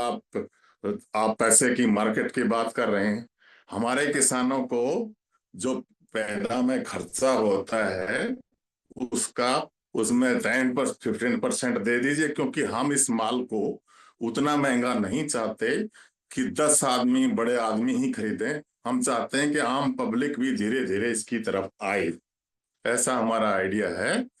और बड़ी अच्छी बात है, आपने सारी अच्छी बताई है, पर थोड़ा सा किसान और देश भर में और किस तरह के आप भी कोशिश कर रहे हैं, तो कैसे आगे बढ़े। धन्यवाद। डॉक्टर साहब आपका बहुत बहुत धन्यवाद। ब्रजेश जी जिनका 1 नंबर मिसिंग है। ब्रजेश जी। भैया राम राम। भैया अभी हम लोग मध्य प्रदेश में हैं और आदिवासी वनवासी एरिया में काम कर रहे हैं। भैया समाज को साथ में। ब्रजेश जी आपका ये नंबर जो लिखा हुआ है इसमें 1 नंबर मिसिंग है। आपका नंबर आप पढ़िए, इसमें 1 नंबर मिसिंग है। सर मैंने अपडेट कर दिया है सर, 7017150134। नहीं धीरे बोलिए ना थोड़ा सा। 701715034134 134 सर, अपडेट कर दिया। 134 यस। अरे ठीक है ओके सॉरी, माफी चाहता हूँ। सर हम लोग बायो पेस्टिसाइड पे काम करते हैं। गोबर गैस से जो स्लरी निकलती है उसको सुखा के और भारी मात्रा में मतलब बायोपेस्टिसाइड्स, ट्राइकोडर्मा, सुडोमोनास, मेटारिज्म, एनिसोप्ले, ये सब बायोपेस्टिसाइड्स बनाते हैं। और किसानों को बताने में सर बहुत दिक्कत होती है, तो किसानों को कैसे साथ में लिया जाए, कैसे किया जाए, उसके ऊपर सर हमारा सवाल था। और हम लोग गौशाला के लिए खेती करते हैं। 22 एकड़ ज़मीन वृंदावन में ली है, और जो गाय दूध नहीं दे सकती उस पे अपन काम करते हैं कि गाय दूध दे या ना दे, कटना नहीं चाहिए। तो 40 गाय अभी हमने नॉन मिल्किंग रखा हुआ है, लोग छोड़ के जाते हैं, और उसके गोबर से अपन बायोपेस्टिसाइड्स बना रहे हैं। तो सर कैसे आपने लोकल रीच किया, क्योंकि किसान दुकानदार से लेना प्रेफर करता है बट डायरेक्ट चीज़ लेना प्रेफर नहीं करता। सो ये मेरा सवाल था। Thank you for the time sir. Rahul Sharma ji. आप हैंड रेज जी न करें, नमस्कार। हाँ ठीक हर है, प्रश्न का सॉरी। जवाब आपको देना है। राहुल शर्मा जी हाँ हाँ जी, आज के नमस्ते नमस्ते। बच्चा है और आज आप तो मैं बीच में बुलाता रहूंगा और हर प्रश्न का जवाब आप ही को देना है। बिल्कुल देंगे जी। अभी डॉक्टर साहब ने बहुत अच्छी बातें कही हैं और उन्होंने बहुत अच्छा प्रयास भी किया है और वो कर रहे हैं। बात आ गई थी एक अफोर्डेबिलिटी की, हर आदमी के लिए ये चीजें मुहैया हों। अब क्या है, अफोर्डेबिलिटी और अच्छे प्रोडक्ट में एक डिफरेंस है। इसको हर आदमी को समझना पड़ेगा कि एक अच्छा उत्पाद अफोर्डेबल होगा आवश्यक नहीं है। ऐसे आवश्यक नहीं है कि जब हम छोटे से एक उत्पाद लड्डू की बात करते हैं, अब लड्डू किसी ने हमें कहा कि हम 1000 रुपए का लड्डू बेचते हैं, वो 300 रुपए का बेचते हैं। तो समझना पड़ेगा वो 300 रुपए का लड्डू बेच कैसे रहे हैं। 5% अगर उसमें बादाम डली होगी और किसी के लड्डू में अगर 40% बादाम डली होगी, तो भाई साहब वो अफोर्डेबल नहीं होगा। 40% बादाम का एक मूल्य है, वो उसके साथ संलग्न है। कोई उसके अंदर अगर 400 रुपए का बाजार का घी डाल रहा है और कोई उत्पादक किसान उसके यहाँ अपने घर का घी निकला हुआ या बाजार से खरीद करके किसी गौशाला को सस्टेनेबल करने के लिए 1800 रुपए का घी खरीद रहा है और वो 1800 रुपए का घी डाल करके लड्डू बना रहा है, तो वो उसके प्रोडक्ट में फ्लैश करेगा, वो दिखाई देगा प्रोडक्ट में। तो आप अफोर्डेबिलिटी की बात न करें, आप बात ये करें। और दूसरी बात, किसान जब प्रोडक्ट बनाता है तो अफोर्डेबल होना चाहिए, और किसान के अलावा जितनी दुनिया प्रोडक्ट बनाती है वो अफोर्डेबल नहीं होने चाहिए। वही पब्लिक जो अफोर्डेबल की बात करती है, वो जब सिनेमा घर में पिक्चर देखने जाती है, तब टिकट का भाव नहीं देखती वो कि 400 रुपए खर्च हो रहे हैं। तब जाकर के समोसे का भाव नहीं देखती, जो अंदर 80 रुपए का समोसा मिल रहा है। पैसा किसके यहाँ जा रहा है? किसान के यहाँ नहीं जा रहा वो पैसा। तो मुझे ये समझ में आज तक नहीं आई कि जो खुद किसानी कर रहे हैं, जो खुद प्रोडक्ट बना रहे हैं, वो किसानों को क्यों प्रेरित करते हैं अफोर्डेबल बनाने के लिए। कि भाई किसान ही क्यों हर बार मजबूर हो, किसान ही क्यों हर बार अपनी गर्दन झुकाए, किसान ही क्यों सस्ता बेचे। क्यों बेचे किसान सस्ता? किसान के बेटे को 5,000 का जींस नहीं खरीदना, उसको 50,000 का मोबाइल नहीं चाहिए, उसको कहीं आउटिंग में जाने के लिए शिमला के लिए पैसे नहीं चाहिए, उसको भी चाहिए। तो हम उस कौम को अलग क्यों कर रहे हैं? हम उस कौम को ये क्यों सिखा रहे हैं कि अफोर्डेबल बेचो? मैं मेरे सारे किसानों को ये समझाता हूँ कि सस्ता बेचना कला नहीं है। सस्ता तो कोई भी बेच लेगा, महंगा बेचना कला है। तो इस बाजार में अगर बने रहना है, तो महंगा बेचने की कला पैदा कीजिए, क्योंकि हर आदमी महंगा बेच रहा है।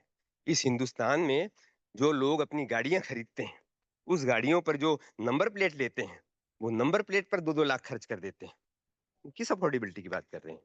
और घर नहीं हो रहने के लिए, लेकिन घर में टीवी खरीदने के पैसे हैं, घर के अंदर बर्तन धोने की मशीन खरीदने के पैसे हैं, बच्चों के बर्थडे मनाने के लिए 2 लाख खर्च करने के लिए हैं। तो किसान से अच्छा उत्पाद अगर महंगा खरीद लेंगे, तो उससे क्या बिगड़ जाएगा?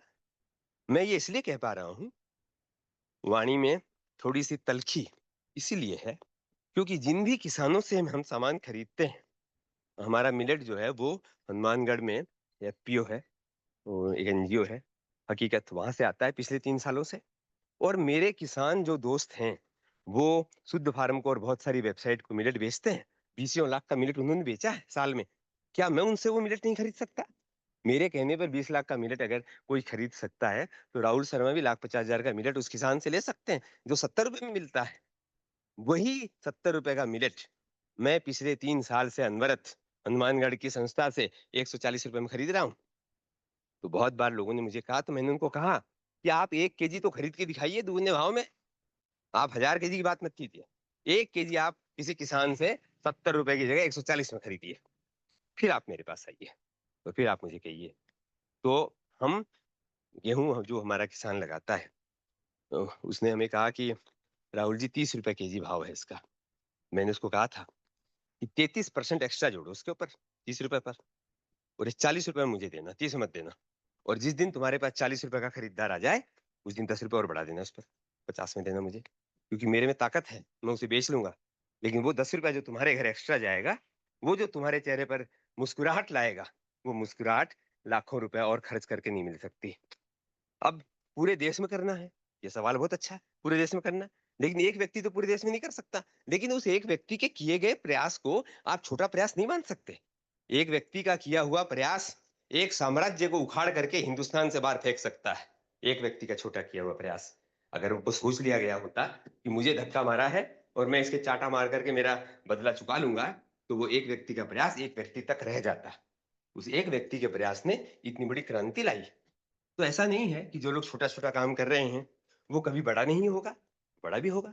लेकिन उसके लिए प्रोसेस है, आहिस्ते आहिस्ते होगा और सबको अपना करना पड़ेगा।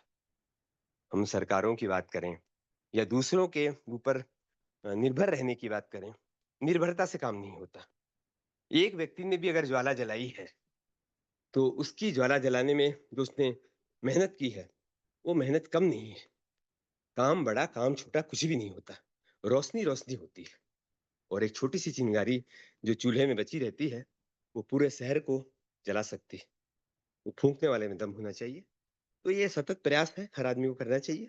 रही बात ब्रिजेश जी की, तो ब्रिजेश जी जो हैं वो अद्भुत प्रतिभा के धनी हैं। वो बिहार से हैं और कुंभ के मेले के समय हमें उनके बारे में पता चला और ये सीएनजी और गोबर गैस के बारे में पता चला। कनेक्टिविटी उस समय नहीं बनी। गो महाकुंभ में ये आए थे और अभी ये मध्य प्रदेश में हैं। ये घुमंतु हैं, इनका बड़ा मन लगता है उसमें। जहां भी जाते हैं, जो भी काम ये करते हैं वो अद्भुत होता है। तो अभी शायद इन्होंने आपको बताया नहीं, मैं बता दूं इनकी इजाजत के बगैर कि भोपाल से 50 किलोमीटर अंदर कहीं इन्होंने एक जमीन है, वो किसी और की है, वहां इन लोगों ने मिल करके एक मड हाउस बनाया। सारा पूरा बना नहीं पता मुझे, लेकिन बनाया है, इन्होंने प्रयास किया है वहां। तो ये अद्भुत प्रतिभा के धनी है। और जो बायो इनपुट्स की बात इन्होंने कही, तो ऐसा ही बायो इनपुट ये भी अब पहचानते हैं। भोपाल में अमित पाटीदार बनाते हैं और उसको भी मार्केट करना है, लोगों तक पहुंचाना है, उसके लिए कोई वीडियो बनाने हैं। तो जब वो बनेगा तो हमारे ब्रिजेश जी भी साथ होंगे और उस चीज को कैसे लोगों के सामने लाया जाए। दुकानदार के यहाँ जाकर के किसान के यहाँ जाना बहुत मुश्किल है। आवश्यकता यह है कि किसान दुकानदार के जाकर के मांगे इस सामान को। जब वो किसान दुकानदार के यहाँ जाकर के ऐसे किसी इनपुट को मांगता है, तब दुकानदार की मजबूरी होती है वैसे इनपुट को खरीद करके अपने यहाँ रखने की। एल्स क्या है कि हमारी मजबूरी होती है कि हम दुकानदार के पास जाएं, उसको बिना पैसे लिए सामान दें और उसको प्रेरित करें कि वो सामान बेचे। और जो पहले से एग्जिस्टिंग कंपनी है वो जो मार्जिन दे रही है, जिसका सामान बेचने में कोई मेहनत नहीं करनी पड़ती, तो दुकानदार आपके सामान पर मेहनत नहीं करेगा। दुकानदार को जब कुछ एक्स्ट्रा नहीं मिलेगा तो वो नहीं करेगा, तो आपका शोषण होगा। ठीक है। और हम शोषण में विश्वास नहीं रखते, तो हमने हमारी जिंदगी में कभी वो रास्ता चुना ही नहीं। हमने कभी B2B किया ही नहीं। हमने, अब डॉक्टर साहब कह रहे थे कि मैंने मेरी कंपनी की बात की। बात यह है कि जो अपनी बात नहीं कह सकता, जिसने खुद समृद्धि नहीं कमाई हो, जिसने खुद ब्रांड नहीं बनाया हो, वो दूसरों के ब्रांड कैसे बनाएगा? वो दूसरों के ब्रांड नहीं बना सकता, क्योंकि वो समझ तो उसमें खुद में होनी चाहिए। तब जाकर के वो किसी का सड़क पार करनी जिसे नहीं आती, वो सड़क कैसे पार कराएगा? नहीं करा सकता। तो हर व्यक्ति का प्रयास बहुत इंपॉर्टेंट है। और आज से पहले भी पैसा सब कुछ नहीं होता, क्योंकि आपकी उपलब्धि सब कुछ होती है। हमने 55 प्रपोजल ऐसे रिजेक्ट किए हैं, 55, जिसमें हमें ऑफर था कि आप व्हाइट लेबल कर दीजिए, सामान आप बना दीजिए, नाम हमारा होगा। तो मैंने कहा कि मैं किराए की कोख नहीं हूँ कि बच्चा मैं पैदा करूं और नाम आपका होना, ये नहीं करूंगा मैं। मेरे को धंधा नहीं करना। आपको अगर मेरा प्रोडक्ट चाहिए, को ब्रांडिंग हो सकती है, हम मैन्युफैक्चरर की जगह खड़े होंगे, आप मार्केटिंग की जगह खड़े होंगे, ये समझ में आती है। ये विन विन सिचुएशन दोनों के लिए है। तो इसी तरह से दुकानदारों को भी जो हम दे रहे हैं, चुनिंदा दुकानदारों को, वो हम हमारी शर्तों पर देते हैं। क्योंकि किसान को भी ये समझना पड़ेगा, हर व्यक्ति को ये समझना पड़ेगा कि अगर सामने वाले का रूल है तो वो उसकी कंपनी है और मेरी कंपनी है तो मेरा रूल चलेगा। Your company your rule, my company my rule, that's it. हमने क्यों कॉम्प्रोमाइज करना है? तो कॉम्प्रोमाइज हम तब करते हैं जब हमारे में समझ नहीं होती, और वो समझ सबकी विकसित होनी चाहिए और किसानों की तो कम से कम होनी चाहिए। हम हरदम प्रेरित करते हैं किसानों को, जो भाव किसान ने हमसे मांगा है, हमने आज तक कभी बार्गेन नहीं किया है 1 रुपए के लिए भी। हमने यही कहा है कि आप अपना रेट बताइए, आपकी रेट जो भी होगी उससे मैं महंगा ही बेचने वाला हूँ, उससे सस्ता नहीं बेचने वाला मैं। वो है हमारे में कि हम महंगा बेच लेंगे। तो मैं 2 चीजें सबको कहता हूँ कि आप कैसे, क्या है कि पैसे जिसके पास हैं, जिसके पास संसाधन है, वो तो काम कर ही लेगा। उसको कहाँ दिक्कत है? उसको कोई दिक्कत नहीं है। वो क्या करे जिसके पास संसाधन नहीं है? वो क्या करे जिसके पास फीस भरने के पैसे नहीं है? उसका बच्चा भी पढ़ना चाहता है, कहाँ से लाएगा वो पैसे? उसका हाथ कौन पकड़ेगा? मेरा मकसद सिर्फ इतना ही है, मुझे पूरे हिंदुस्तान की बात नहीं सोचनी है। मुझे सिर्फ ये सोचना है कि मेरे अकेले के प्रयासों से अगर 20 लोग भी अपने घर में समृद्धि ला सकते हैं, तो मैं ये मानूंगा कि मेरा जीवन सार्थक हुआ जी। क्योंकि मेरी परिधि, मेरी सीमा उतनी ही है, मेरी सीमा बहुत बड़ी नहीं है। और जितनी सीमा एक व्यक्ति की होती है, ऐसे ही अगर 10,000 व्यक्ति खड़े हो जाएंगे तो पूरा देश भी हो जाएगा। ठीक है, एक व्यक्ति से तो कुछ होगा नहीं। और दूसरी बात है, दूसरी बस बात ठीक यह है, है ठीक हो, कि कैसे थोड़ी देर में करूंगा। कैसे बिना पैसे ब्रांड बनाया जाए। अभी ये इधर है ना, उस दिन में तेरा भाग मत जाना, उस दिन में किधर भाग मत जाना।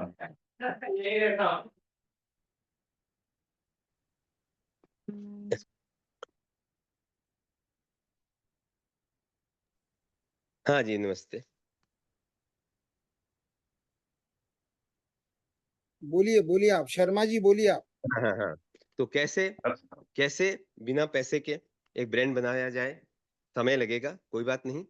मैं उन हताश, निरुत्साही और नेगेटिव हो चुके लोगों की बात कर रहा हूँ, जो कुछ करना चाहते हैं लेकिन हैंड होल्डिंग नहीं है, जो कुछ करना चाहते हैं मार्गदर्शन नहीं है, जो कुछ करना चाहते हैं भय व्याप्त है। उनका भय 4 लोगों का भी अगर आपने खत्म कर दिया तो आपने बहुत बड़ा काम किया है। जनसंख्या या नंबर इंपॉर्टेंट नहीं होते, कभी भी प्रयास इंपॉर्टेंट होते हैं। 1 के लाख हो सकते हैं, लाख एक दिन नहीं हो सकते। तो पहली चीज तो ये है कि किसानों के लिए कैसे किया जाए। दूसरा, किसानों को बार्गेन न सिखाएं प्लीज। ये मैं हर व्यक्ति को कहता हूं और किसी के रुतबे से नहीं कहता। वो मंत्री से भी मिलता हूं तो उनको भी ये कहता हूं, किसानों को बार्गेन मत सिखाइए। ठीक है, ये मत सिखाइए कि तुम सस्ता बेचो। क्यों बेचेगा वो सस्ता? उसी ने ठेका ले रखा है सस्ता बेचने का, महंगा बेचेगा वो, उसको महंगा बेचना सिखाइए।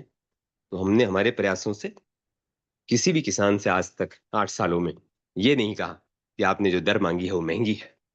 आपने जो मांगा है वही राम दाम है और वही आपको मिलेगा। तो हर आदमी का जिस दिन ये प्रयास होगा, और जागरूकता की बात जहां तक है, तो जागरूकता आहिस्ते आहिस्ते, क्योंकि हमें पिछले 50 सालों में वो दिखाया गया जो सही नहीं है और उसको देख देख करके हमने उसी को सही मान लिया।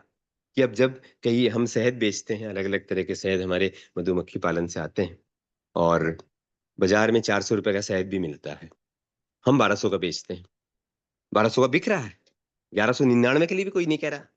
क्योंकि जो 400 का खा रहा है वो घर आ रहा है वापस और वो कह रहा है कि आपका जो था वो इस 400 से 4 गुना अच्छा था, तो हमने गलती की वो 400 का खरीद के। क्योंकि जो 400 का बेच रहा है वो उस बात को समझ ही नहीं रहा है कि वो बेच क्या रहा है। ठीक है, क्योंकि वो भेड़ चाल में है। तो सबसे बड़ी चीज ये है कि अब शहद जम जाता है।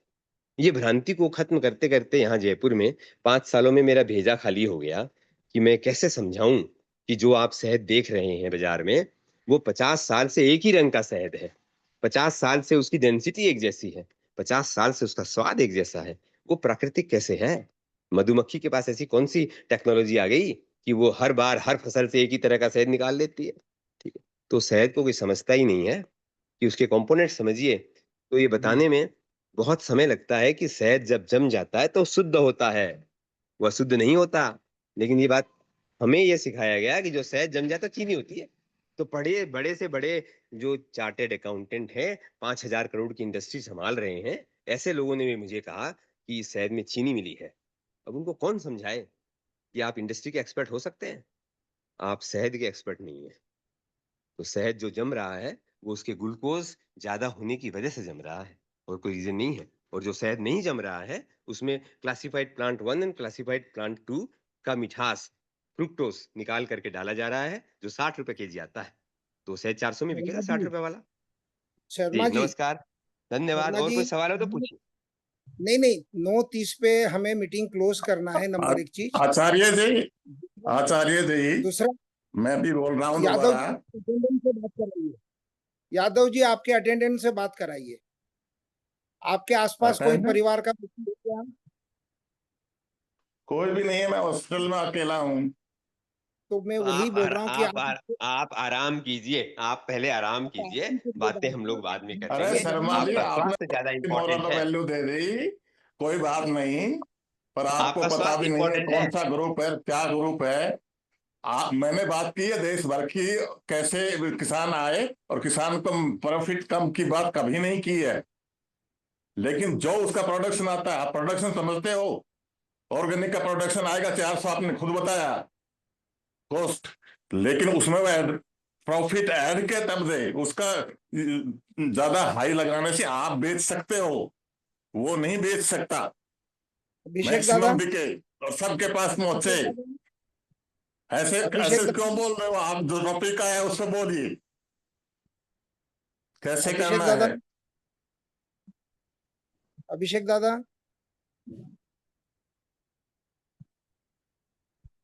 अभिषेक दादा, रोजी रानी जी। जी नमस्कार सभी लोगों को।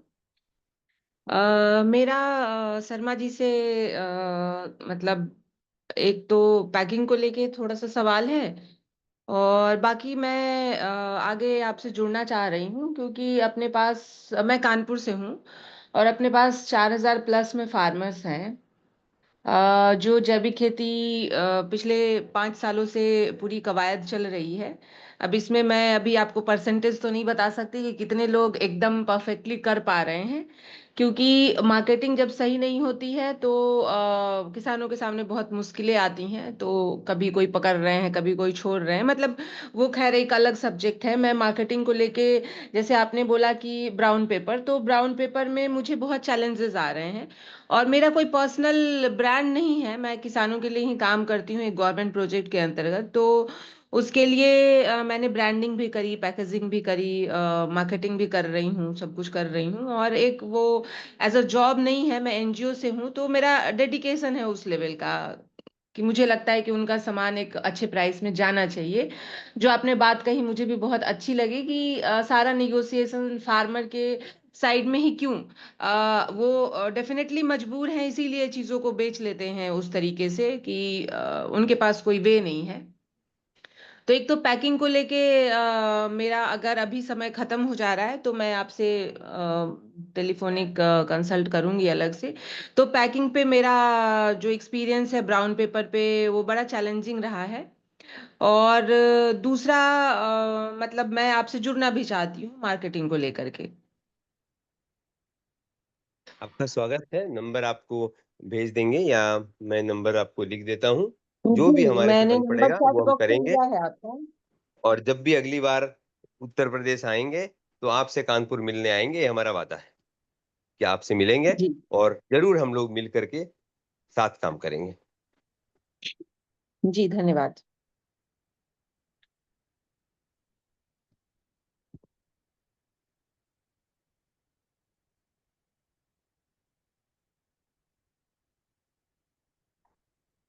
हेलो।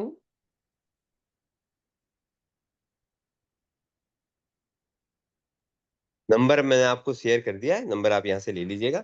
यही व्हाट्सएप का नंबर है, उस पर आप मैसेज कीजिए। बाकी जो भी जानकारी आप जानना चाहती हैं वो उसके माध्यम से आपको, वो भले पैकेजिंग हो, लेबलिंग हो, जो भी आप चाहती हैं। अलग कैसे दिखना है, क्योंकि सारे दिख रहे हैं वैसे, अगर हम दिख रहे हैं तो कोई पहचान नहीं है। तो आप अलग कैसे दिखना है उस पर सबसे पहले काम करने की जरूरत है। और हम प्राकृतिक पैदा कर रहे हैं वो तो अलग है ही, लेकिन उस प्राकृतिक में भी हम अलग कैसे दिख रहे हैं, शर्मा जी, वो सबको अपना शर्मा अपना जी, इंडिविजुअल प्रयास करना शर्मा पड़ेगा। जी, अब जैसे शर्मा डॉक्टर जी, साहब ने कहा घोड़े के पालन के बारे में, वो डेडिकेटेड शर्मा है जी, घोड़े पर, उनके यहाँ से जो घोड़ा आएगा वो शर्मा वास्तव जी, में अद्भुत होगा। ठीक है, वो शर्मा अलग जी, होगा जो भी वो काम कर रहे हैं। शर्मा जी, ठीक है, शर्मा जी, तो 9:30 हो गए हैं। हाँ ठीक है, धन्यवाद जी। 9:30 हो गया, आपका बहुत बहुत धन्यवाद। और सभी महानुभाव से मैं विनती करता हूँ, अभिषेक दादा नहीं सुन पा रहे हैं और डॉक्टर राजाराम जी की तबीयत सीरियस है और हॉस्पिटलाइज है और वो उत्तेजित हो रहे हैं, इसलिए मैं सबसे करबद्ध विनती करता हूँ कि सब दशहरा अच्छे से मनाएं और कोई भूमिका न बनाते हुए, कोई फॉर्मलिटी नहीं करते हुए, मैं सभी सदस्यों से विनती है कि कृपया सभी लेफ्ट कर जाएं। सभी सदस्यों से मेरी विनती है कि सभी लेफ्ट कर जाएं। सभी सदस्यों से मेरी विनती है, सभी सदस्य लेफ्ट कर जाएं। यदि किसी का डॉक्टर स्वास्थ्य राजाराम जी को हम शुभकामनाएं देते हैं कि वो अपना स्वास्थ्य बहुत जल्दी सुधारें और जल्दी ही घर वापस आएं और अपना फॉर्मेलिटी की बात कर खस्ता रहे हैं, हुआ चेहरा शर्मा हमें जी, दिखाएं। धन्यवाद। शर्मा जी, शर्मा जी, मैं बिना फॉर्मेलिटी की बात कर रहा हूं, मैं आपको धन्यवाद नहीं दे रहा हूं। अभी अभी हम मीटिंग क्लोज करें, सभी लोग कृपया समूह से बाहर आ जाएं, मीटिंग से बाहर आ जाएं। सभी से विनती है, बाहर आ जाइए। सभी से मैं विनती कर रहा हूं बार बार।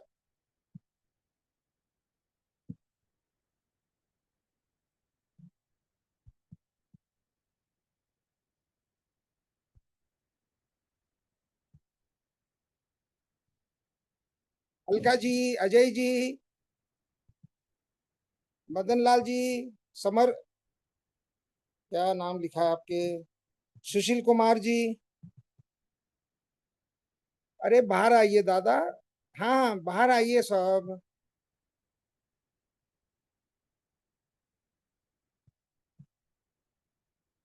समूह में एक व्यक्ति बीमार है, हॉस्पिटलाइज है, उसके पास कोई अटेंडेंट नहीं है और वो उत्तेजित हो रहा है और आप समझ नहीं रहे इस चीज को।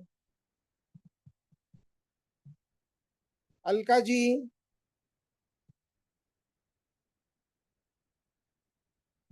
जीवन चंद जी, आप अभिषेक दादा को फोन करिए। मैंने फोन करा, वो मैसेज पे छोड़ दिया उन्होंने फोन।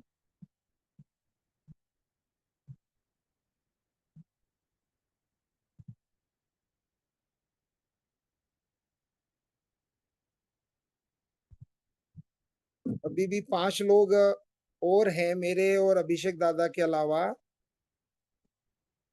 खन्ना जी, हाँ मदन लाल जी, जीवन चंद जी, बोलिए जी।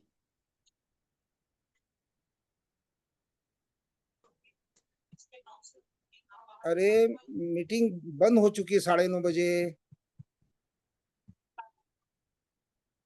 बाकी बातें कल करेंगे।